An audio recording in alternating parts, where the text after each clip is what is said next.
আমি নামটা বলতে চাচ্ছি না, আপনারা হয়তো নিজেরাই বুঝতে পারবেন। আমার একটা হলের একটা ছেলে, তো ও মনে করেন যে গত বিএনপির আমলে আমি একদম সেক্রেটারি পিএস ছিলাম, বুঝছেন। তো আমি আবার হচ্ছে কি আস্তাগফিরুল্লাহ, আমি কিন্তু খুব কঠোর টাইপের লোক, বুঝছেন। যেমন আমি সচিব হয়েছি ঠিকই, আমি কিন্তু রিক্সা বাস সিএনজি এগুলো চলাফেরা করি।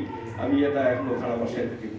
তো এই জন্য একটু কঠোর টাইপের একজন পরিচিত, যে এ মনে করেন যে নর্মালি যে মানুষগুলা যেসব জিনিসগুলো বৈধ মনে করে ওগুলো যেমন আমি সরকারি কর্মকর্তা দাবি করি, সরকারি কর্মকর্তা বা এমপি, হয়তো হেলাল ভাই এমপি হয়ে আমার বিরুদ্ধে কথা বলতে পারে, এই যে সরকারি কর্মকর্তা এমপি এরা যে প্লট নেয় না, প্লট আপনাদের কিছু কিছু বড় সাংবাদিকরা বলে, এটাও কিন্তু অবৈধ। এটা জানেন অবৈধ কেমন?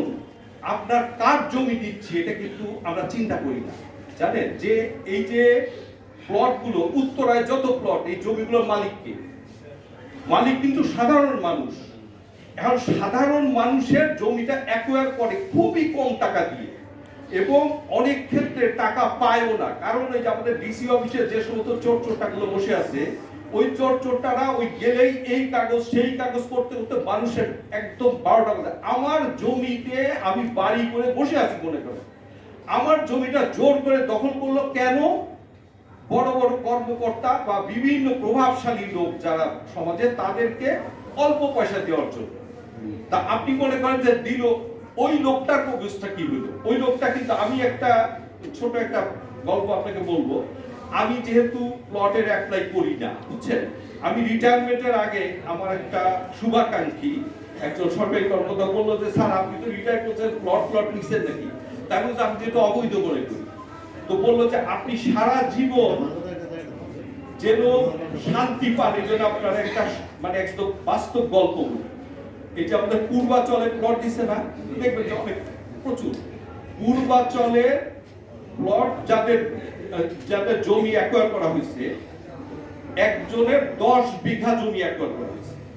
তো ওই যে সরকারি কর্মকর্তা আমাকে বলল, তার ক্লাসমেট ছিল মৌলানা ভাসানী বিশ্ববিদ্যালয়ের ওই জমি যা 10 বিঘা অ্যাকোয়ার করা হয়েছে তার পিতা, বুঝছেন। তো উনি বুঝছেন যে পূর্বাচলে যা 10 বিঘা জমি আছে, সে কতটা আশা করে আছে কত টাকার মালিক হবে, তাই না? পূর্বাচল তো ঢাকার খুব কাছে, আমরা তো জানি যে এগুলোর দাম বাড়তে থাকবে। ওনার মাথার মধ্যে হয়তো ছিল যে আমি এক সময় 100 কোটি টাকার মালিক হব। 10 বিঘা জমি 100 কোটি টাকা অসম্ভব কিছু না, এখনই প্রায় ওই ধরনের দাম হয়েছে। তো পরে ওনার করলো কি, গভর্নমেন্ট তো জোর করেই নেয়, এটা কিন্তু অ্যাকোয়ার করে জোর করে অ্যাকোয়ার করলো। অ্যাকোয়ার করার পরে আর টাকা পায় না, বুঝছেন, টাকা পায় না। ওখানে আমি ও যে গল্পটা বলেছে সেটা হলো, ওই যে বস্ত্রমন্ত্রী ছিল না, হ্যাঁ, ওই যে নারায়ণগঞ্জে দস্তগীর বলছে কি, তোরা তো টাকা ডিসি অফিসে নিতে পারবি না, তোরা সব কাগজ আমার কাছে বেচে দে। এটা কিন্তু আমি একদম প্রত্যক্ষ শোনা। তো বেচে দে, ওই ধরেন 10 বিঘার জন্য হয়তো 10 লাখ টাকা দিচ্ছে বা সামথিং। ওরা তো ঘুরতে ঘুরতে, এই লোকটা করে কি জানেন, ওই ওর ফাদার এখন বেঁচে আছেন আমি জানি না, এটা আরো 5-6 বছর আগের কথা। ওর ফাদার করে কি, ওই জমির দিকে তাকায়, কাঁদে আর কাঁপে, বুঝছেন। তার কারণ কি, তার 10 বিঘা জমি সরকার জোর করে নিয়ে নিছে, বুঝছেন। তো এইটা হলো কি, এটা কিন্তু আমরা এই যে সরকার ধরেন আস্তাগফিরুল্লাহ, আপনারা যেহেতু এর মধ্যে নাই, আমি মনে করি বেশিরভাগ ক্ষেত্রে কেউ কারো স্বার্থ নাই। দেখেন আমাকে ধরেন পূর্ত সচিব বানানো হলো, ধরেন আমি পূর্ত সচিব হয়ে, পূর্ত মন্ত্রী হয়ে, মাথার মধ্যে কি জনগণের জমি কিভাবে নিয়ে, এই যে ধরেন একজন 20 লাখ টাকা দিয়ে একটা প্লট নিয়ে যায়, যার দাম এখন 10 কোটি টাকা। আমি তো ধরেন অনেক ক্ষেত্রেই আমরা অবৈধ ইনকাম করতেছি, অনেকেই আমাদের মধ্যে শতকরা তো খুবই কম লোক 100% অনেস্ট। এই জমিটার আবার পাইলাম অল্প দামে, 20 লাখ টাকা দিয়ে 10 কোটি টাকা, 5 কোটি টাকার জমি। ওই বাড়ি করার জন্য আবার অনেকে ঘুষ বেশি খায়, বুঝতে পারলেন। জনগণের যে পরিমাণ অত্যাচার আমার হাতে দেওয়া হয়েছে, ইসলামের এক দৃষ্টিভঙ্গি কি, যে আমাকে যেখানে আমানত দেওয়া হবে, আমার কিন্তু যার আমানত সেইটা আমি রক্ষা করবো। আমরা করতেছি কি, যে আমার আমানত দেওয়া হয়েছে, আমি নিজের স্বার্থ আগে বের করবো, যে আমি কিভাবে একটা প্লট নিয়ে বড় হইতে পারি, বুঝছেন? সব এবং নীতিমালাটা এইভাবে করা হয়েছে। আমি অনেক সত্য কথা বলি, সাধারণ মানুষ যাদের কোনোদিন প্লট পাওয়ার সুযোগ নেই, বুঝছেন, এরকম আমার বন্ধু বান্ধব যদি বলি অবৈধ বলে কি বলেন, এটা সরকারি চাকরি করছেন, আপনি একটা প্লট পাবেন, এটা তো আপনার হক, বুঝছেন? এইভাবে আমাদের ব্রেনটাকে করে দেওয়া হয়েছে, বুঝছেন? যে আপনি ধরবেন যে সচিব যেহেতু সে তো উত্তরে থাকবে, তারপর বনানীতে থাকবে। এখন যদি সত্য কথা বলি যে এই সচিবের যে টোটাল আপনি প্রোফাইল দেখেন, অনেক ক্ষেত্রেই দেশের যে মানুষের কাজ করা তার চাইতে নিজের ব্যক্তি স্বার্থ বেশি দেখেছে। তারপরে আবার তার পরবর্তী জেনারেশন যেন আরো সুন্দরভাবে থাকতে পারে সেই ব্যবস্থা। আপনাদেরকে আমি একটা এর সাথে যে শুনলেন একটু মনটা খারাপ লাগলো, এর সাথে আমি কিছু কিছু জিনিস বলি। যেমন সকালেও একজন সরকারি অফিসে একটা লোক এই ধরনের একটা কথা বলে আসলাম, সত্য কথা। সেটা হলো যে আপনারা হয়তো মনে করবেন যে এরপর বিচার নেই, আসলে কিন্তু তা না। আল্লাহর যে বিচারটা না, খুবই ডেঞ্জারাস বিচার, বুঝতে পারছেন? আমি আমার পরিচিত, আমি নাম বলা উচিত হবে না, এটা হতো অন্যরকম। আমার পরিচিত একজন পূর্বাচলে প্লট পাইছে, বুঝছেন? প্লট পাইছে, আমি এইভাবে রিলেট করি। প্লট পাইছে, প্লট পাওয়ার পর কি হয়েছে জানেন? তার বাচ্চা এসএসসি পর্যন্ত খুবই ভালো পড়াশোনা ছিল, বুঝছেন? ইন্টারমিডিয়েট উঠে হঠাৎ করে পাগল হয়ে গেছে। পাগল হয়ে সে 9 তলার ছাদের থেকে পড়ে মারা গেছে, একটাই ছেলে গেছে। আমি রিলেট করি কিভাবে জানেন? ওই যে কাঁদে আর কাঁপে না, ওই যে লোকটা, ওই অভিশাপটা যায় তার বাচ্চার উপর পড়ছে। ও মনে করতেছে কি আমি তো অনেক ধরেন একটা 3 কাঠার প্লট সে হয়তো 15 লাখ টাকা পেয়ে বেচে দিছে হয়তো 2 কোটি টাকা, যেমন স্যার বিরাট লাভবান। আমি আপনাদেরকে আজকে একটু সত্য কথা বলতে, উনি বলেছে একটু কথা বলার জন্য, আমি আপনাদেরকে 2-1টা উদাহরণ দিই। যেমন ধরেন আপনি বড় বড় মানুষগুলো, আপনারা যারা বড় কোনো হয়তো সুযোগ সুবিধা জীবনে পান নাই, খুব বেশি দুঃখের কিছু নাই, বুঝছেন? এটা হয় কি, অনেক বড় মানুষের ভিতরের যে যন্ত্রণাটা, এটা আপনারা দেখতে পারেন না। আমি নবম বিসিএস এর চাকরি করতাম। আমার ধরেন ওই ব্যাচমেট অনেক পিছনের সাথে, বুঝছেন, সে ওই আমাদেরকে সব বঞ্চিত করে সচিব হয়ে গেল, বুঝছেন? খুবই ডাইহার্ড ছিল, পার্টি করতো। এখন দেখেন সে সিটে বসে আছে সচিব হিসাবে, তার বাচ্চাটা আত্মহত্যা করে। এই যে জিনিসগুলো হয়, এই জিনিসগুলো হলো এমন জায়গা থেকে আসে যে ওরা তখন একদমই অপ্রস্তুত হয়ে যায়। কি রে ভাই, এত কষ্ট করে এত বড় পদ একটা পেলাম, আল্লাহ কোত্থেকে এসে আমার একটা গজব দিয়ে দিল, বুঝছেন? এইরকম অহরহ আপনি দেখবেন। অনেকে আছে কি যে তারা, যেমন ধরেন আমি আপনার এখানে বলি অন্য একটু, উনি আমারে বলছেন যে একটু চালায় যাওয়ার জন্য। হ্যাঁ মান্না ভাই আশা করবো। আপনি ধরেন আপনি, আচ্ছা ঠিক আছে, বিদেশে কিন্তু অনেকটা সেম ধরনের ঘটনা ঘটে, বুঝছেন? ছেলেটাকে কিক করছে, বুঝছেন, পা দিয়ে লাথি দিচ্ছে, বুঝছেন? তো আমি জিজ্ঞাসা করলাম ভাটি যাবেন, এবং ওখানে কিন্তু ট্যাক্সি ড্রাইভারদেরও সেম মর্যাদা আছে। আমি আপনাকে বলবো যে আপনি যে কোনো সময়, আমি গাড়ি থামায় বললাম তুমি কি করছো এটা? তো মেয়েটা বলতেছে কি, দেখেন যে আমার এ হলো আমার ফিয়াসে শব্দটা হলো যে যার সাথে বিয়ে হওয়ার কথা, বুঝছেন? তো বাগদত্তা, তো এ যে অন্য একটা মেয়ের সাথে নাচানাচি করছে, বুঝছেন?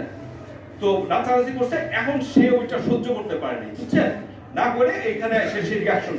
তা আমি চিন্তা করলাম, দেখো এত খারাপ একটা জায়গা, এমন দেশ যেখানে কোনো এই ধরনের কোনো লিমিটেশন নাই, কে কার সাথে যাচ্ছে গেলে, তারপরেও আল্লাহ প্রত্যেকের হৃদয়ের মধ্যে একটা ভালোবাসা একজনের জন্য এটা দিয়ে দিচ্ছে, বুঝছেন? এই জন্য যত অন্যায় অত্যাচার পৃথিবীতে দেখছেন, এটা কিন্তু একটা জায়গায় কিন্তু বিচার হচ্ছে এবং একটা জায়গায় কিন্তু এর হিসাব নিকাশ হচ্ছে, এমন না যে ওইটা হচ্ছে না। এইটা এই একই ধরনের ব্যাপার।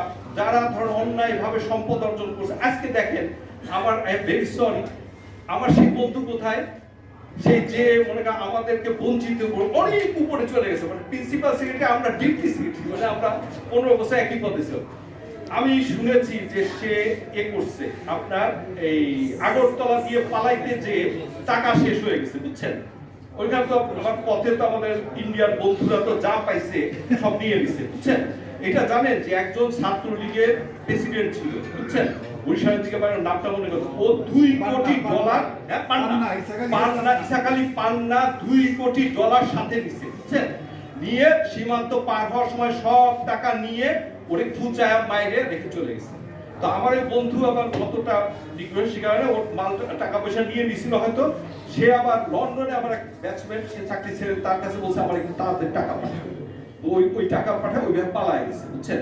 এই জন্য আমরা যারা যে কাজ করি, আমরা ধরেন রাজনীতিবিদরাও যদি ধরেন আমরা অন্যায় করি, একটা কথা তো মোটেও মানে অন্যায় না কথা বলাটা, যে জুলাই যোদ্ধারা এই বাচ্চাগুলো যদি সামনে আসতো, আমরা তো কোনোদিন আশা করি নাই যে আবার এই সরকার চলে যাবে, তাই না? এদের সাথে যেন আমরা কখনো বেইমানি না করি, বুঝছেন। এবং এর সাজা কিন্তু আমরাই দিতে হবে, কিন্তু অনেকে হয় কি যে কোন জন্য কি সাজা হচ্ছে সেটাও আমরা বুঝতে পারি না, বুঝছেন। এ কারণে আমরা যেন এদের সাথে কখনো বেইমানি না, এটা কিন্তু একটা সিরিয়াস ইস্যু। আমি আপনাদেরকে এই একটা ভালো একটা জিনিস বলি। আপনারা জানেন যে হযরত আলী রাদিয়াল্লাহু তাআলা, হ্যাঁ, একটা বিষয় আমাদের ধরেন যে মাথায় আছে কি, যে এই যে আধুনিক সভ্যতা, এই আধুনিক সভ্যতায় যে সব জ্ঞান গরিমা আমাদের এখানে চলে আসছে, আসলে কিন্তু পৃথিবীর মানুষের চিন্তাধারা এবং পৃথিবীর মানুষের যে মেধা আল্লাহ দিয়েছে, এটা কিন্তু একদম শুরুর থেকেই একই ধরনের মেধা দিয়ে আল্লাহ পাঠিয়েছে। এটা এক সময় বিজ্ঞান নানান কারণে আমাদের আপনারা যদি জানিরা চিন্তা করছে যে পিরামিড এত উঁচু করে কিভাবে বানাইবে, তখন কিন্তু ক্রেন ছিল না বলে আমরা মনে করি।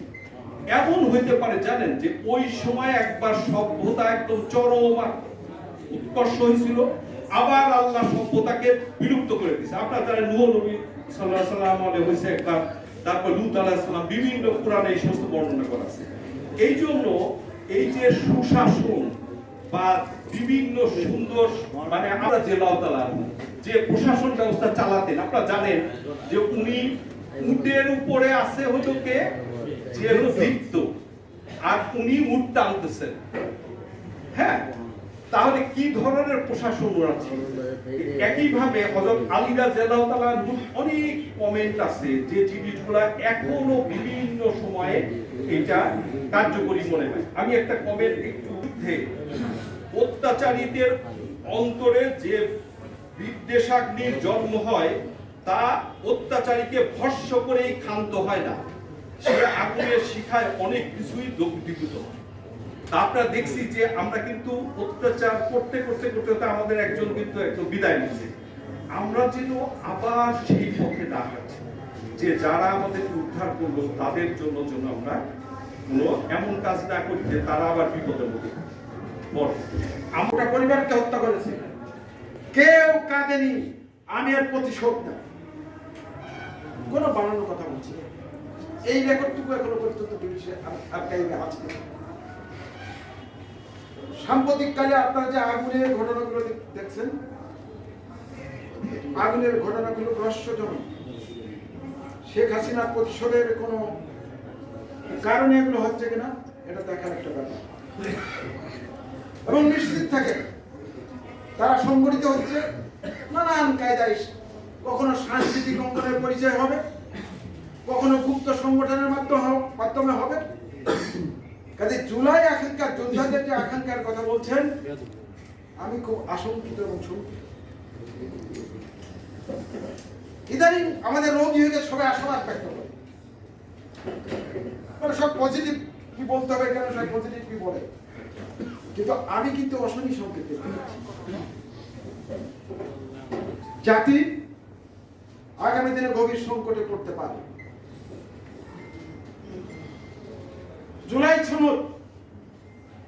জুলাই সনদের যে বৈঠক, আমি মাঝখানে জ্বরের কারণে 15 দিন থাকি না, নিয়মিত আমি দেখেছি আমার পার্টির পক্ষ থেকে, আপনারা কেউ কেউ দেখে থাকবেন। ওখানে যে পরিবেশ, ইদানিংকালে কল্যাণ রাষ্ট্রের একটি ধারণা আমাদের দেশে এমন ভাবে দেখে বসেছে, কিন্তু আউল বাউল ফকির মাজারের এই দেশে এই আবেগপ্রবণ জাতির মধ্যে কোন মিথের ভিত্তিতে, কোন চেতনার ভিত্তিতে আপনি কল্যাণ রাষ্ট্র করবেন, সেই জায়গাটা কিন্তু জুলাই সনদে হাত দেওয়া হয়নি। মানে ধরা হয়েছে human race is an animal farm. কিছু নিয়ম কানুন ঠিক করে দিলে, সংবিধানের কিছু নিয়ম কানুন ঠিক করলে দেশটা ভালো হয়ে যাবে, খুব অদ্ভুত ধারণা। আর ওখানে তো এত বিতর্কিত কথা বলা যায় না, সবার মাথায় এটাই ঢুকেছে আইন কানুন ঠিক করে। আমি বক্তৃতায় বলেছিলাম দুদকের দুর্নীতি বন্ধ করার জন্য কি আবার উদ্যোগ করা লাগবে, মানে উচ্চতর দুর্নীতি দমন কোনো কমিশন করা লাগবে। অর্থাৎ বহুল আলোচিত, ইদানিং আলোচিত হচ্ছে রাজনৈতিক সংস্কৃতি যদি পরিবর্তন না হয়, আপনি আইন সংবিধানে যতই পরিবর্তন করেন দেশের কোনো পরিবর্তন হবে না। এখন এই রাজনৈতিক সংস্কৃতির জায়গায় পরিবর্তন করতে হলে প্রথমে হাত দিতে হবে আপনার সংস্কৃতিটা। ইতিহাস, ভৌগোলিক পরিবেশ, ভাষা, ধর্ম বিশ্বাস, খাদ্যাভ্যাস সবকিছু মিলেই হচ্ছে আপনার একটা জাতির সংস্কৃতি গড়ে ওঠে। এখানে ইতিহাসে কোথাও হাত দেওয়া হয়। বাংলাদেশের ইতিহাসে প্রত্যেকটা জায়গায় গোলমাল, প্রত্যেকটা বিকৃত এবং খণ্ডিত ইতিহাস। 71 সালে স্বাধীনতা, আমাদের স্বাধীনতার আকাঙ্ক্ষা, স্বাধীনতার যুদ্ধকে ট্রুম্যান ডক্ট্রিন দ্বারা ছিনতাই করা হয়েছে। এই ট্রুম্যান ডক্ট্রিনের সাথে বাংলাদেশের স্বাধীনতা যুদ্ধের সম্পর্ক বাংলাদেশের কোন ইতিহাসবিদ, গবেষক, কোন রাজনীতিবিদ আজ পর্যন্ত বলতে পারেন না। বলা হয় প্রথম স্বীকৃতি প্রদানকারী দেশ হচ্ছে ভুটান। আসলে ইতিহাস এটা বলে প্রথম স্বীকৃতি দেশ ইসরায়েল। দেখেন কত ভুল, আমরা কিভাবে ভুল তথ্য দিয়ে প্রকৃত ঘটনাকে আড়াল করার চেষ্টা করি। আপনি যখনই একটা প্রকৃত ঘটনা বলবেন যে বাংলাদেশের স্বাধীনতাকে প্রথম স্বীকৃতি দিয়েছে ইসরায়েল, তখনই আপনার বিশ্ব রাজনীতি ঘুরে যাবে এবং বিশ্ব রাজনীতির কোন প্রেক্ষাপটে বাংলাদেশ স্বাধীনতা অর্জন করেছে এবং তৎকালীন বিশ্বের যে দুই বৃহৎ বলয় সমাজতান্ত্রিক বিশ্ব ভারতের পুঁজিবাদের পশ্চিমাদের যে দ্বন্দ্ব, সেই দ্বন্দ্বের পশ্চিমারাই তৈরি হয়েছিল। আমাদের ইতিহাস কোথাও ঠিক নেই। এমনকি পত্রিকার যে ইতিহাস, স্বাধীনতার পতাকার যে ইতিহাস, এই ইতিহাসটাও খণ্ডিত, অর্ধেক আছে অর্ধেক নেই। কারণ ওই পতাকা প্রথম তুলেছিলেন সেরা শিকদার বামপন্থী, সে কারণে ইতিহাসে লিপিবদ্ধ হবে না। অবশ্য হাসান হাবিবুর রহমান এটা ইতিহাসে লিপিবদ্ধ করেছিলেন, পরে বোধহয় এটা কাট করা হয়েছে। স্বাধীনতা যুদ্ধের কোন ইতিহাস একটা মিথ নির্ভর, একটা মিথের উপরে তৈরি করা হয়েছে। স্বাধীনতা যুদ্ধের প্রকৃত ইতিহাস আমাদের জাতি জানে না, আমাদের সন্তানদেরকে শেখানো হয় না। এইভাবে আপনি রাজনৈতিক সংস্কৃতি পরিবর্তন করতে পারবেন না। বিতর্কের কারণে কথা বলা যায় না, চেপে ধরে তো মানে এমন মিথ্যা মিথ আমাদের সমাজে চালু আছে, আপনি বললে আপনার মাথা থাকবে না, আপনি গুলি খাবেন রাস্তায় বেরিয়ে। অনেকগুলো সমস্যা নিয়ে আসলে আমরা অগ্রসর হচ্ছি। জুলাই যোদ্ধাদের আকাঙ্ক্ষা, সবার আকাঙ্ক্ষা তো একরকম না। জামাতের আকাঙ্ক্ষা একরকম, বামপন্থীদের আকাঙ্ক্ষা একরকম, আমার গণ অধিকারের আকাঙ্ক্ষা একরকম। আকাঙ্ক্ষা কিন্তু একটা কমন আকাঙ্ক্ষা থাকতে হবে, জাতির একটা কমন আইডেন্টি থাকতে হবে, কমন একটা পরিচয় থাকতে হবে। আমাদের 1757 সালের যে ইতিহাস, সেই ইতিহাসের জায়গাটাও গোলমাল আছে।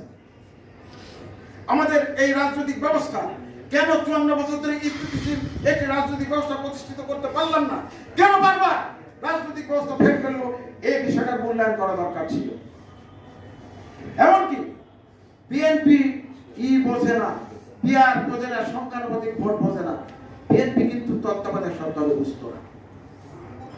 মন্ত্রী বক্তৃতা করেছেন জাতীয় সংসদে, তত্ত্বাবধায়ক সরকার আবার কি, পৃথিবীতে আবার কোথাও আছে কিনা? তৎকালীন তথ্যমন্ত্রী তো নাম বলতে আরো খারাপ করে বলছিলেন, খালেদা জিয়া তথ্যমন্ত্রী। সেই তত্ত্বাবধায়ক সরকার বুঝেছে বিএনপি অনেক পরে, এবং এই তত্ত্বাবধায়ক সরকার ব্যবস্থার জন্য বিএনপি আবার কান্নাকাটি করেছে। আজকে বিএনপি সংখ্যানুপাতিক বুঝতেছে না। আমাদের সংকটটা কোথায় দেখেছেন? জাতীয় ঐক্যে আসলে জাতীয় রাজনীতিবিদরা জাতীয় স্বার্থে সিদ্ধান্ত নিতে পারছে না, এটাই একটা চরম সত্য। জুলাই অভ্যুত্থানের পর আমরা জাতীয় সরকার বানাতে পারলাম না, এটা হলো আমরা শতাব্দীর না সহস্রাব্দের একটি আমাদের ব্যর্থতা। এবং 8ই অগাস্টে আমাদের জুলাই বিপ্লব হাতছাড়া হয়ে গেছে, এটা হলো বাস্তবতা। এই জায়গা থেকে আপনি এই রক্তের ঋণ কি করে শোধ করবেন? আনাজের যে চিঠি, 12 বছর কিশোরের যে চিঠি, এটা ঋণ আপনি কিভাবে শোধ করবেন? ফারান ফায়ার 16 বছরের কিশোর ফেসবুকে যেভাবে পোস্ট দিল, এটাকে এই ঋণ আপনি কিভাবে শোধ করবেন? এত মায়ের কোল খালি হলো, এত সন্তান পিতৃহারা হলো, এত স্ত্রী বিধবা হলো, এর কৈফিয়ত কে দেবে? শুধু ক্ষমতার লুটপাটের স্বার্থে কি সব পরিণত হবে? এদেশের মানুষকে বারবার রক্ত দিয়ে সরকার পরিবর্তন করবে, এই জায়গাটাকে আজকে আমাদের কেন্দ্রীভূত করতে হবে। আজকে দেখেন লুটপাট দুর্নীতি বিরোধী কথা শুনে গেছে রাজনৈতিক মহলে, দুর্নীতিবাদদের বিচার করতে হবে। 28 লক্ষ কোটি টাকা পাচার করলো, সেই কথাটা আস্তে আস্তে তোলে যাচ্ছে। মানে ওই জায়গাটা তো আমি আবার যাবো, ওই রোলটা তো আমি করবো, তাহলে এটাকে চেপে দিতে হবে। এই হলো জুলাই আকাঙ্ক্ষার আপনার একটি বিভ্রান্তিকর অবস্থার মধ্যে আমরা পড়ে গেছি। আমি বক্তা আছেন আমার, এইখানে আপনাদেরকে ভাবতে হবে, আমাদের এখানে নিয়ে আসতে হবে। একদিকে 54 বছর ধরে রাষ্ট্রের মধ্যে, রাষ্ট্র সমাজ শাসন ব্যবস্থার মধ্যে যে একটা দুর্বৃত্ত শ্রেণী গড়ে উঠেছে, ওই গুলশান বলনি, এমনকি আমাদের দেশের লুটপাটকারীরা, আপনারা জানেন, পত্র পত্রিকা যারা পড়ে খবর রাখে, আমাদের দেশের অনেক লুটপাটকারীরা আটলান্টিক মহাসমুদ্রের মধ্যে দ্বীপ কিনে বসে আছে, এক একজনের রাজা হয়ে গেছে। এদেশের মানুষকে উন্নয়নের নামে আজকে যে শিশু জন্মগ্রহণ করবে তার ঋণের পরিমাণ, আমি অনেক বছর আগে পরিসংখ্যানের কথা বলছি, 1,48,000 টাকা। আজকে দেখেন স্বাস্থ্যের চিত্র তাকিয়ে দেখেন, স্বাস্থ্য আপনার 20 লক্ষ টাকা চিকিৎসা আছে, আপনি 20 টাকার টিকিটের চিকিৎসা করতে পারছেন। কেউ নিয়মিত বডি চেক আপের জন্য সিঙ্গাপুরে আমেরিকাতে যাচ্ছে। শিক্ষা দেখেন, 108টা শিক্ষা প্রতিষ্ঠান আছে, যে প্রতিষ্ঠানে একজন সন্তানের শুধু টিউশন ফি বাবদ 50 লক্ষ টাকা দিতে হয়। টাকা খরচের জায়গা নেই তো, 50 লক্ষ টাকা দিতে হবে শুধু টিউশন ফি সন্তানকে। 108টা, এই ঢাকার উত্তর থেকে ভালুকা দিয়ে টাঙ্গাইল পর্যন্ত 108টা শিক্ষা প্রতিষ্ঠান আছে। চিত্রটা কোথায়? এই যে কৃষি মন্ত্রণালয়, মনে করেন নিজ মন্ত্রণালয়, কৃষি মন্ত্রণালয়ে যে মাফিয়াতন্ত্র কায়েম হয়েছে, এই মাফিয়াতন্ত্রকে যদি উৎখাত করা যায়, চালের দাম 50 টাকা কেজি হয়ে যাবে। এখানে আমদানিকারক সমিতি নামে ফান্ডাটে সরকারি জায়গায় একটা সমিতি আছে। এই সমিতি মাঝে মধ্যে আমাদের কৃষি সচিব এবং এর সংশ্লিষ্ট সুইজারল্যান্ডে হানিমুন ট্রাভেলের প্রোগ্রাম করে, এখানে হাজার হাজার কোটি টাকা লস প্রতি মাসে। এই কৃষি খাতের যে দুর্নীতি, যে লুটপাট, কেন এটা বন্ধ হয় না? এত সংস্কার কমিশন হলো, কৃষি খাতের সংস্কার হচ্ছে না কেন? স্বাস্থ্য খাতের সংস্কার হচ্ছে না কেন? কারণ কায়েমী স্বার্থবাদীরা যারা 54 বছর ধরে এই দেশের শাসন ব্যবস্থা, রাষ্ট্র ক্ষমতার জনগণের কাঁধের উপর বসে আছে, এরা খুব ঐক্যবদ্ধ। আমরা জনগণরা এই জায়গায় ঐক্যবদ্ধ হতে পারছি না, ওই জায়গায় আপনাকে হাত দিতে দেবে না। আগে আওয়ামী লীগ যুবলীগের একজনকে বানিয়েছিল সেক্রেটারি, সভাপতি ঠিক আছে, এখন আবার আরেকজনকে বানিয়ে সিস্টেম ঠিকই একরকম আছে। পেস্টিসাইড মানে আপনার কীটনাশক উৎপাদনের ব্যবস্থা, এখানে যে ব্যবস্থা আছে আপনি শুনলে অবাক হয়ে যাবেন। আপনি এখানে উৎপাদন করবেন, কারখানা বানাবেন, আপনার কাঁচামাল আনতে 58% আপনার ট্যাক্স দিতে হবে, আর আপনি আমদানি করবেন 5%। অদ্ভুত ব্যাপার। এখানে যদি আপনার কারখানা হয়, বেকার সমস্যার সমাধান হয়, এরকম সার কীটনাশক প্রত্যেকটা জায়গায় এক ধরনের মনোপলি সিস্টেম করা হয়েছে। এই সিস্টেমগুলোকে আমাদের জানতে হবে, কথা বলতে হবে। শুধু আইনের ধারা না, আইন যত কঠিন করবে, ভোট দুর্নীতির অঙ্ক তত বাড়বে। এটা হলো নিয়ম। যদি আপনার মানসিকতার আপনার পরিবর্তন করতে না পারে। 71 সালের স্বাধীনতা যুদ্ধ হলো, একজনরা বলল আমরা এসব করেছি। যে কোনো সংগ্রামকে আমরা জাতীয় সংগ্রাম হিসেবে চিহ্নিত করতে পারি না। সংগ্রাম হয়ে যায় কয়েকজনের বা কোনো পার্টির, কোনো দলের। আমি কোনো অধিকার করি বলে বলছি না, আমি এখানে দাবি করছি, দেখে কোন অধিকারের পদধারী নেতা 11 জন নিহত হয়েছে এই আন্দোলনে। আপনি বলতে পারেন কোন পার্টির পদধারী কোন নেতা 11 জন নিহত হয়েছে? অথচ কে তো একাই চলে যাচ্ছি মালিক, আমি করছি। জনগণের রক্তদান তাদের কাছে বৃথা হয়ে গেছে। এখন সবকিছু মালিক তারা। আওয়ামী লীগ যেমন বলেছেন স্বাধীনতা যুদ্ধের মালিক হলো তারা, তেমনি ভাবে আজকে জুলাই যোদ্ধা মানে ব্যাপারটা এমন দাঁড়িয়েছে, জুলাই তুমি কার? মানে জুলাই মালিক আমি নেই, সমস্যা কেন? অংশীদারিত্ব কেউ দিতে চাচ্ছে না। আকাঙ্ক্ষা থাকবে কোথায় বলে?